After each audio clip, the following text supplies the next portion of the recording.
Hello friends, welcome back to your YouTube channel. അപ്പോൾ ഇന്നൊരു അടിപൊളി റെസിപ്പി ആയിട്ടുണ്ടോ ഞാൻ വന്നിട്ടുള്ളത്. ഇന്നൊരു റൈസ് റെസിപ്പിയാണ്.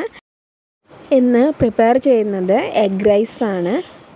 ഒറ്റ തവണ നിങ്ങൾ ഇങ്ങനെ ഉണ്ടാക്കി നോക്കിയിട്ടുണ്ടെങ്കിൽ നിങ്ങളൊരു ഫേവറേറ്റ് റൈസായിട്ട് മാറും. നല്ല അടിപൊളി റൈസാണ്. വേറൊന്നും കറികളായിട്ടൊന്നും വേണ്ട, ജസ്റ്റ് ഒരു സാലഡ് മാത്രം മതി ഇതിന്. എന്നാൽ പെട്ടെന്ന് തന്നെ നമുക്ക് വീഡിയോയിലേക്ക് കിടക്കാം. അതിന് മുന്നേ ആദ്യമായിട്ടാണ് എൻ്റെ ചാനൽ കാണുന്നതെങ്കിൽ സബ്സ്ക്രൈബ് ചെയ്യുക. കൂടെ ഒരു ബെല്ലൈക്കണും കാണും, അതിലും കൂടി ഒന്ന് ക്ലിക്ക് ചെയ്യുക. ഞാനിവിടെ എടുത്തിട്ടുള്ളത് ചെറിയ സൈസ് ജീരകശാല റൈസാണ്. ഞാനിവിടെ ഒരു 3 കപ്പ് റൈസാണ് കേട്ടോ ഇന്ന് കുക്ക് ചെയ്യാൻ എടുക്കുന്നത്. അപ്പോൾ ഒരു 3 കപ്പ് റൈസ് ഒരു പാത്രത്തിലേക്ക് ഞാൻ ഇട്ട് കൊടുക്കുന്നുണ്ട്. ഇത് നന്നായിട്ടൊന്ന് വാഷ് ചെയ്തിട്ട് നമുക്കിതൊന്ന് വാലാനായിട്ട് വെക്കണം. ഞാനിവിടെ റൈസ് റെഡിയാക്കി എടുക്കുന്നത് വറ്റിച്ചിട്ടാണ്, ഊറ്റിയെടുത്തിട്ടല്ല. ഇനി ഞാൻ അടുപ്പത്തേക്കൊരു കടായി വെച്ച് കൊടുത്തിട്ടുണ്ട്. അതിലേക്ക് 2 സ്പൂണ് ഓയിൽ ഒഴിച്ച് കൊടുക്കുന്നുണ്ട്. 1 ടീസ്പൂണ് നെയ്യും കൂടി ആഡ് ചെയ്ത് കൊടുക്കുന്നുണ്ട്. ഓയിലൊന്ന് ചൂടായി വരുമ്പോൾ ഞാനതിലേക്ക് ചേർത്ത് കൊടുക്കുന്നത് അണ്ടിപ്പരിപ്പാണ്. ഇതും ജസ്റ്റ് ഒന്ന് മൂത്ത് വരുമ്പോൾ ഞാനതിലേക്ക് കിസ്മിസും കൂടെ ചേർത്ത് കൊടുക്കുന്നുണ്ട്. ഇനി ഇത് നന്നായിട്ടൊന്ന് മൂപ്പിച്ച് കോരണം. കിസ്മിസും നട്ട്സും അപ്പോൾ നന്നായിട്ട് മൂത്ത് വന്നിട്ടുണ്ട്. ഇനി ഇത് നമുക്കൊരു പാത്രത്തിലേക്ക് മാറ്റി കൊടുക്കാം. ഇനി ബാക്കി വരുന്ന ഓയിൽ ഞാനൊരു വേറൊരു പാത്രത്തിലേക്ക് മാറ്റി കൊടുക്കുന്നുണ്ട്. ഇനി കടായിൽ ജസ്റ്റ് ഒരു മെഴുക്ക് മാത്രമേ ഉണ്ടാവുള്ളൂ. അതിലേക്കൊരു 3 മുട്ട പൊട്ടിച്ചൊഴിച്ച് കൊടുക്കാം.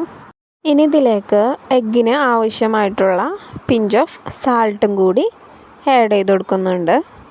ഇനി ഇത് നന്നായിട്ടൊന്ന് സ്ക്രാമ്പിൾ ചെയ്തെടുക്കണം. ജസ്റ്റ് ഒന്ന് സ്ക്രാമ്പിൾ ചെയ്ത് വന്നാൽ മതി, നന്നായിട്ട് പൊടിഞ്ഞ് തന്നെ കിട്ടണമെന്നൊന്നുമില്ല.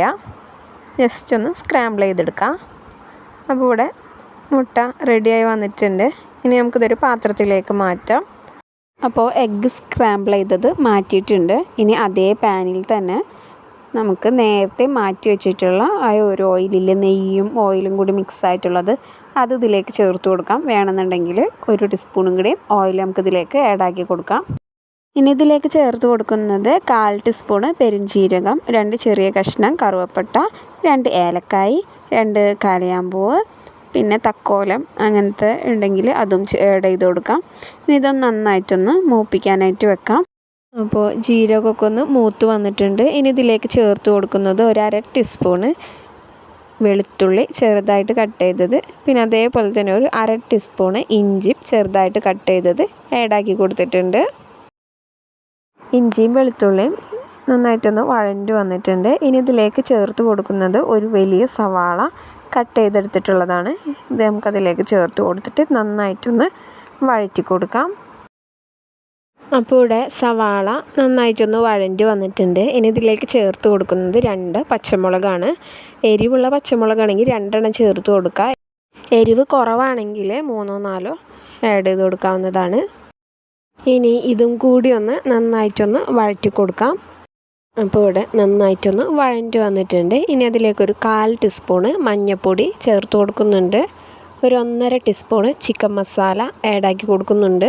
ചിക്കൻ മസാല ഇല്ലയെന്നുണ്ടെങ്കിൽ ഇതിലേക്ക് ഒരു 1/2 ടീസ്പൂണ് മുളക് പൊടി ചേർത്ത് കൊടുക്കാം.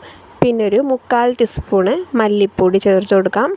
ഒരു 1/4 ടീസ്പൂണോ 1/2 ടീസ്പൂണോ ഗരം മസാലപ്പൊടിയും കൂടി ചേർത്ത് കൊടുക്കാവുന്നതുള്ളൂ. ഇനി മസാലപ്പൊടിയുടെ ഒക്കെ ഒരു പച്ചമണമൊക്കെ പോണ വരെ ഒന്ന് വഴറ്റി കൊടുക്കാം.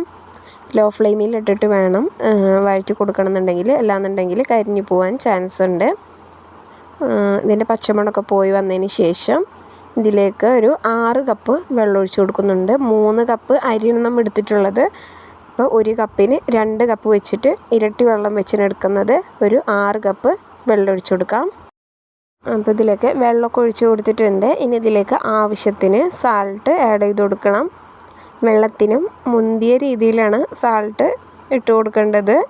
അല്ലാന്നുണ്ടെങ്കിൽ റൈസ് വേവുന്ന സമയത്ത് ചോറിൽ ഉപ്പുണ്ടാകത്തില്ല. അപ്പോൾ അതിനനുസരിച്ചിട്ട് ആവശ്യത്തിന് ഉപ്പിട്ട് കൊടുക്കാം. ഇനി ഇതിലേക്കൊരു 2 തണ്ട് കറിവേപ്പില ഇട്ട് കൊടുക്കുന്നുണ്ട്. ഇനി ഈ വെള്ളം ഒന്ന് തിളപ്പിക്കാനായിട്ട് വെക്കണം. ഞാനിവിടെ മൂടി വെച്ച് കൊടുത്തിട്ട് വെള്ളം ഒന്ന് തിളക്കാൻ വെക്കുന്നുണ്ട്. അപ്പോൾ വെള്ളം ഇവിടെ നന്നായിട്ടൊന്ന് തിളച്ച് വന്നിട്ടുണ്ട്. ഇനി നേരത്തെ കഴുകി വാലാനായിട്ട് വെച്ചിട്ടുള്ള റൈസ് ഇതിലേക്ക് നമുക്ക് ഇട്ട് കൊടുക്കാം. അപ്പോൾ ഇവിടെ അരി ഇട്ട് കൊടുത്തിട്ടുണ്ട്. ഇനി ഇത് ജസ്റ്റ് ഒന്ന് മിക്സ് ചെയ്ത് കൊടുക്കാം. അതിനുശേഷം ഇതിലേക്കൊരു ഹാഫ് ലെമണ് സ്ക്യൂസ് ചെയ്ത് നീര് മാത്രം, കുരു പെടാണ്ട് നീര് മാത്രം ഇതിലേക്ക് ഒഴിച്ച് കൊടുക്കുന്നുണ്ട്. ഇനി ഇതിലേക്ക് ഒരു ടീസ്പൂണ് നെയ്യും കൂടി ആഡാക്കി കൊടുക്കുന്നുണ്ട്. ഇനി ഇതൊന്ന് ജസ്റ്റ് ഒന്ന് മിക്സ് ചെയ്ത് കൊടുത്തിട്ട് മൂടി വെച്ച് കൊടുക്കാം. ഇപ്പോൾ വെള്ളം നന്നായിട്ടൊന്ന് തിളച്ച് വന്നിട്ടുണ്ട്. ഇനി നമുക്ക് മൂടി വെച്ചിട്ട് ലോ ഫ്ലെയിമിലിട്ടിട്ട് റൈസ് ഒന്ന് വേവിച്ചെടുക്കാം. ഇപ്പോൾ നമ്മുടെ റൈസ് ഒരു ഹാഫ് കുക്കൊക്കെ ആയിട്ട് വന്നിട്ടുണ്ട്. ഇനി ഇതിലേക്കൊരു ക്യാരറ്റ് ചെറുതായിട്ട് കട്ട് ചെയ്തതും കൂടി ഞാനതിലേക്ക് ചേർത്ത് കൊടുക്കുന്നുണ്ട്. ഇനി ഇത് നന്നായിട്ടൊന്ന് മിക്സ് ചെയ്ത് കൊടുക്കുന്നുണ്ട്. ഇനി ഇത് തട്ടിപ്പൊത്തി നമുക്ക് മൂടി വെച്ച് തന്നെ വേവിച്ചെടുക്കാം. ഇനി നമ്മുടെ റൈസ് ഒന്ന് റെഡിയായോ എന്നൊന്ന് നോക്കാം. അപ്പോൾ നന്നായിട്ടൊന്ന് റൈസ് വെന്ത് വന്നിട്ടുണ്ട്. ഇനി ഇതിലേക്കൊരു 1/2 ടീസ്പൂണ് ഗരം മസാല പൊടി ആഡ് ചെയ്ത് കൊടുക്കുന്നുണ്ട്. ഇനി ഇതിലേക്ക് നേരത്തെ സ്ക്രാമ്പിൾ ചെയ്ത് വെച്ചിട്ടുള്ള എഗ്ഗില്ലേ, അതും കൂടി ഒന്ന് ഇതിലേക്ക് ഇട്ട് കൊടുക്കുന്നുണ്ട്. ഇനി ഇത് നന്നായിട്ടൊന്ന് എല്ലായിടത്തേക്കും എത്തുന്ന രീതിയിൽ നന്നായിട്ടൊന്ന് മിക്സ് ചെയ്ത് കൊടുക്കാം.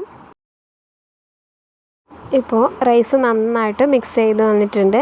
ഇനി ഇതിലേക്ക് ഒരു പിടി മല്ലിയിലയും കൂടി ഒന്ന് ഇട്ട് കൊടുക്കുന്നുണ്ട്. ഇനി ഇതിലേക്ക് ചേർത്ത് കൊടുക്കുന്നത് നേരത്തെ വറുത്ത് വെച്ചിട്ടുള്ള അണ്ടിപ്പരിപ്പും കിസ്മിസുമാണ്. അപ്പോൾ നമ്മുടെ പെട്ടെന്ന് തന്നെ റെഡിയാക്കാൻ പറ്റുന്ന ഒരു കിഡിലൻ എഗ് റൈസ് റെഡി ആയിട്ടുണ്ട്. ഒറ്റ തവണ ഇതുണ്ടാക്കി നോക്കുമ്പോൾ തന്നെ ഒരു ഫേവറേറ്റ് റൈസായി മാറും. അത്രക്കും അടിപൊളി ടേസ്റ്റാണ്. കറിയാണെങ്കിൽ ഇതിന് കറിയായിട്ടൊന്നും വേണ്ട, നമുക്കൊരു ജസ്റ്റ് ഒരു സാലഡ് മാത്രം മതി. നമുക്കിത് ഉണ്ടാക്കി വരുമ്പോൾ ഒരു ഫ്രൈഡ് റൈസ് ലുക്കൊക്കെ തോന്നും. ഫ്രൈഡ് റൈസ് പോലെയല്ല, ഫ്രൈഡ് റൈസിൽ സോയ സോസും ടൊമാറ്റോ സോസൊക്കെ ആഡ് ചെയ്തിട്ടാണല്ലോ ഉണ്ടാക്കുന്നത്. ഇത് നമ്മളെ വീട്ടിലുള്ള അത്യാവശ്യം നമ്മളെ വീട്ടിലുള്ള കുറച്ച് മസാലപ്പൊടികളൊക്കെ മാത്രം മതി, പെട്ടെന്ന് തന്നെ റെഡിയാക്കി എടുക്കാനായിട്ട് പറ്റുകയും ചെയ്യും. അപ്പോൾ എല്ലാവരും ഇതൊന്ന് ട്രൈ ചെയ്ത് നോക്കണം. അപ്പോൾ എല്ലാവർക്കും വീഡിയോ ഇഷ്ടമായി എന്ന് വിചാരിക്കുന്നു. വീഡിയോ ഇഷ്ടമായിട്ടുണ്ടെങ്കിൽ ലൈക്ക് ചെയ്യുക, ഷെയർ ചെയ്യുക, സബ്സ്ക്രൈബ് ചെയ്യുക. നിങ്ങളുടെ അഭിപ്രായങ്ങളെല്ലാം കമൻറ്റ് ബോക്സിൽ അറിയിക്കുക. അപ്പോൾ എല്ലാവരും സുഖമായിട്ടിരിക്കുക. ഉടൻ തന്നെ ഒരു അടിപൊളി വീഡിയോ ആയിട്ട് വീണ്ടും കാണാം. അതുവരെ ടിൽ ദെൻ ടേക്ക് കെയർ.